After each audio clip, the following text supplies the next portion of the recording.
O que te faz ganhar o dinheiro não é o mesmo tipo de habilidade que te faz preservar e aumentar aquele valor ao longo do tempo. Se você hoje não tá no patamar financeiro que você quer, a culpa é sua.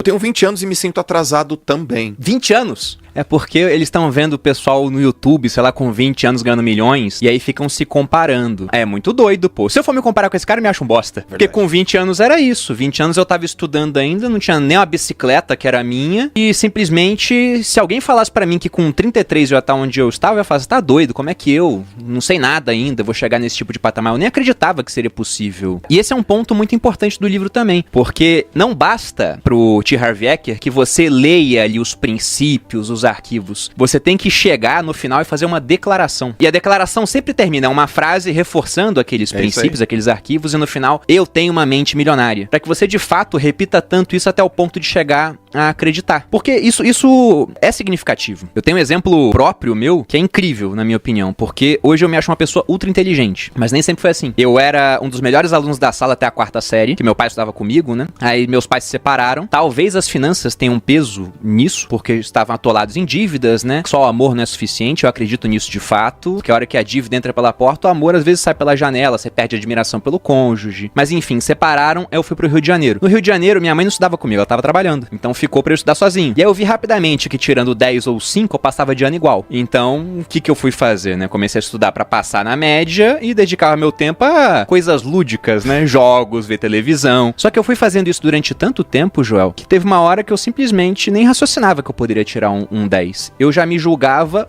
burro. Essa era a palavra. Eu achava que eu não tinha capacidade. E parte disso porque, além de estudar só pra média, eu tava cercado de pessoas muito inteligentes no colégio militar. A minha turma do 2º ano, das 30 pessoas, eu acho que era o 3º pior aluno da sala. E tinha gente muito inteligente. E eu até brinco que se um investidor entrasse naquela sala, tivesse que apostar em algumas crianças pra ter retorno no futuro, né? Eu nunca seria escolhido. Só se eu pagasse muito, porque eu era um azarão completo. Talvez ele visse assim, vou apostar nesse azarão aqui, vamos ver o que acontece. E eu me senti assim de fato, eu me senti incapaz. O que mudou na minha vida foi que eu quis passar na prova do exército. E aí eu fui obrigado a começar a estudar. No primeiro ano eu não passei, eu fui passando em tudo na média, como eu fiz durante os anos anteriores, e chegou na prova de redação, eu não passei, eu tirei abaixo da média. E aí eu pensei, bom, pro ano que vem eu vou passar. E eu me comprometi, eu fiz uma declaração, eu falei pra minha família, eu vou passar, tanto que eu quero que vocês me tirem da escola, eu vou fazer só o cursinho, pra poder me dedicar só àquilo, e eu vou passar na prova. Aí toda a minha família foi contra, meu pai falou, você se compromete de fato? Eu falei, eu me comprometo. Ele falou, então você tá fora da escola, fica só no cursinho agora e vai estudar. Aí todo mundo falou que, nossa, é um absurdo que o Bruno tá fazendo. Comecei a estudar, no primeiro simulado do ano eu já fui o primeiro colocado. Era um simulado de história e física. E aí quando eu olhei meu nome em primeiro no simulado, entre mais de 100 alunos, eu olhei assim, fiquei perplexo, né? Fiquei olhando assim, aí um amigo meu do colégio militar chegou, olhou também e falou, caramba, Perini, que sorte, hein, cara? Daí eu virei pra ele e falei, pois é, eu também acreditei que era sorte. Só que aí veio o segundo, eu entre os primeiros, o terceiro, o quarto, o quinto, eu fiquei em primeiro de ponta a ponta no cursinho, fui pro exército, comecei a me destacar, fui primeiro da minha especialização de artilharia. Então se não fosse esse momento onde eu vi, olha, isso aqui não é sorte, é inteligência de fato, talvez até hoje eu fosse uma pessoa muito menos confiante do que eu sou. Então eu só fui ficando confiante quando fui vendo esse progresso. O resultado. Mas a vida me deixou tanto tempo de joelhos, né, que eu acostumei com aquilo e esqueci como era estar em pé. Então essas declarações são importantes pra isso, pra você recuperar a confiança, a autoestima. Cara, é muito legal o que você tá falando. Por que eu confio no que você tá falando? Porque eu tô vendo na minha frente um cara que tem resultado. Eu confio no teu resultado. E aí você justifica o teu resultado. Olha, olha o meu resultado. Eu falo quais são os princípios, quais são as bases do teu resultado. Você fala, pô, aconteceu isso. Eu vejo as estacas sendo colocadas no teu resultado. Eu tenho um amigo, vou falar o nome dele, mas ele usou essas afirmações do livro lá em 2014. E ele falou assim pra mim, Joelzão, não tem jeito, eu vou ficar rico. Porque eu ando pela rua fazendo as afirmações. Porque ele pede no livro, faz afirmações, eu tenho uma mente milionária. Eu vou ficar, não tem como. E ele não ficou. E nem tá perto de ficar. Ao que você atribui ao cara que afirma e não consegue, e o cara que afirma e consegue, o que você realmente atribui, assim? É que o pessoal tem aquela premissa de que, bom, se eu tô fazendo isso, agora basta empregar que vai dar certo de alguma maneira. Só que só isso é insuficiente. Com os arquivos mentais corretos, você tem mais chance de conseguir, mas nada garante que você vai conseguir de fato. Até lendo esse livro aqui, quando eu olho como o T. Harv Eker abriu o negócio dele, eu desaprovo o que ele fez. Ele pegou dívida no cartão de crédito pra fazer isso. Sim. Aí o pessoal vai falar do Flávio Augusto, que fez a mesma coisa no cheque especial. Sim, mas pra cada caso que dá certo, você tem centenas e milhares de casos de pessoas que tinham os pensamentos, que andaram na rua, tatuaram tatuaram no peito, né? Eu tenho a mente milionária, falava à torta e à direito. Foram abrir um negócio porque viram que uma hora ele defende a questão de que você tem que ter escala, né? Ele usa o exemplo dos treinadores dele. O cara que dá treinamento pra 2.000 pessoas ganha mais do que o cara que dá treinamento pra 50 pessoas, né? Porque tá sendo mais produtivo. Só que o ponto é que se você começar um negócio nas coxas, sem as habilidades pra isso, não interessa o quanto a sua mente é próspera. A realidade, você não vai ter um resultado próspero. Aqui no Brasil, a gente tem uma combinação muito nefasta, né, João? Porque a gente tem, ao mesmo tempo, uma população que ela é financeiramente quase que completamente analfabeta, as pessoas não entendem de finanças, e temos uma grande complexidade pra empreender. Então, isso mata muita gente. Por mais que a pessoa estude essa parte de mindset, se ela não realmente começar a estudar pra se aprimorar na parte financeira, ela não vai adiante. Tanto que, aqui no livro, numa sugestão sumária de orçamento que ele dá, onde ele fala que basicamente você tem que fazer o seguinte: viver com 50% do que você ganha, aí você pega 10% pra investir pra liberdade financeira, mais 10% pra projetos de longo prazo, 10% ele destina pra instrução, pra educação. Só que a educação que ele faz não é qualquer educação, não é você fazer um curso, por exemplo, de teatro. A não ser que você seja um cara que vai trabalhar com isso, mas ele fala, é instrução financeira. Ele quer que você pegue 10% que você ganha no ano pra você aprender sobre finanças. Porque esse cara podia estar falando tudo, mas será que ele tá seguindo o arquivo de riqueza que fala que os ricos gerem bem as suas finanças? Que os ricos colocam dinheiro pra trabalhar pra eles? Ou ele só falou e não tá fazendo? Com certeza só falando e não tá fazendo. Então esse é o ponto. Não tem mindset que sozinho faça as coisas acontecerem. Porra. Não tem como.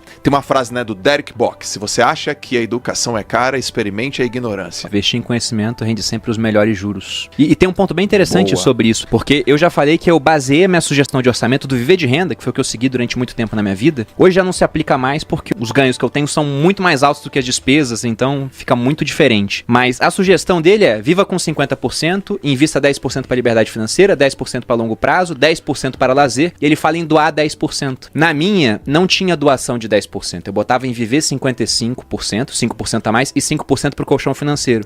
O pessoal falava, nossa, Bruno, que mesquinharia. Mas eu tava fazendo, na verdade, o que o Warren Buffett me ensinou. Quando ele tinha uns 40 anos, o pessoal cobrava ele: você não vai doar dinheiro, não? Ele tinha acabado de ficar bilionário, né? E ele falou: não, vou segurar um pouco, porque se eu continuar investindo, eu vou poder doar muito mais lá na frente. Então foi a mesma coisa que eu fiz. E todo ano, desde 2018, eu sempre dou pelo menos a mesma quantidade de dinheiro que eu ganhava pelo exército em um ano. Já teve ano que eu doei quase o dobro disso. Legal. E isso eu só fui capaz de fazer porque eu comecei a investir o meu dinheiro e usei essa verba da instrução muito voltada para educação financeira, para que eu ficasse cada vez melhor na prática da gestão financeira. Porque até o próprio T. Harv Eker dá o exemplo dele. Tava comentando com o João antes de começar o podcast que ele se julgou milionário, assim, com o burro estacionado na sombra, quando ele vendeu metade de uma empresa de academias, que ele tinha lojas de equipamento de ginástica. Ele vendeu por 1,6 milhões, eu acho. Então ele tinha, né, somando o que ele vendeu mais o equity que restou com ele, 3,2 milhões. Ele falou: tô muito tranquilo. Só que hoje em dia isso é muito menos dinheiro do que naquela época, né? O livro é de 2005, eu não sei quando ele fez isso, mas foi antes do livro, porque ele vendeu, começou a dar treinamento e depois escreveu o livro. Então não é mais o mesmo valor. E ele fala, inclusive, que antes dele chegar nesse patamar, ele já tinha ganho 1 milhão e perdeu 1 milhão todo. Porque o que te faz ganhar o dinheiro não é o mesmo tipo de habilidade que te faz preservar e aumentar aquele valor ao longo do tempo. Daí ele falou: então eu foquei em instrução financeira para que eu pudesse não só ficar rico, como me manter rico ao longo do tempo.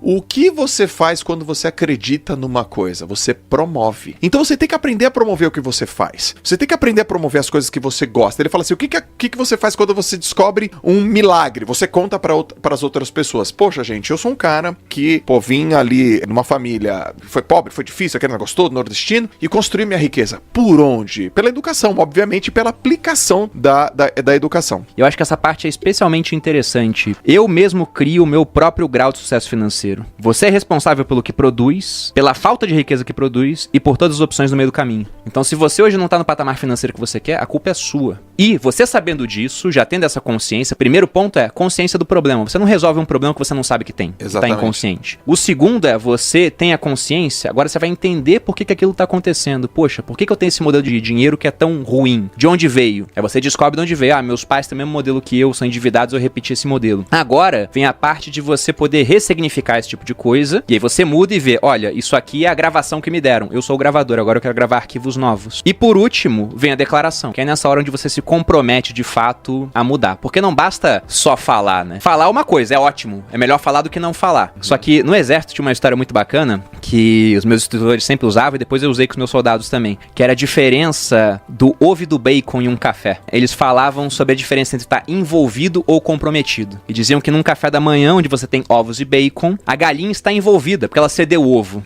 Só que o porco, ele tá comprometido. Ele cortou na própria carne pra dar o café. Então é esse o ponto, né? Você tem que se comprometer de fato com aquelas declarações que você faz. E estudar o máximo possível e partir pra ação, que é muito importante, pra mudar a sua realidade. Talvez até o seu amigo, tem uma hora aqui no livro que ele fala uma coisa que pode ser interessante pra ele, que é o seguinte: ele usa uma fórmula diferente do que as pessoas geralmente usam. O pessoal pensa que é preparar, apontar e fogo, né? É que ele defende o contrário, que é preparar, fogo e depois você aponta. No seguinte sentido, mais ou menos lembrando que eu sempre falo de comércio antes de estar pronto. Você se prepara, mas coloca um tempo limite pra isso, aprende o máximo possível naquele período. Você começa, você vai lá e atira, e depois você vai apontando pra melhorar o processo através de erros e acertos, feedbacks, e vai fazendo. Cara, isso é um puta mindset. Esse é um mindset que muda o jogo, cara. Porque tem gente que só decide quando vê o plano perfeito. E nunca tem. E não existe. E tem cara que fala assim, não existe plano, mas existe a decisão. Eu vou fazer. Porque tem muita gente que fala assim, não vai dar, não é possível, isso não é pra mim. E no final das contas é porque ela não confia nela. Porque se ela confiasse nela, nada disso apareceria e ela conseguiria dar um jeito. Porque ela fala, cara, eu vou encontrar uma maneira. Então é preparar, atirar, pular do precipício e no meio do caminho construir o paraquedas.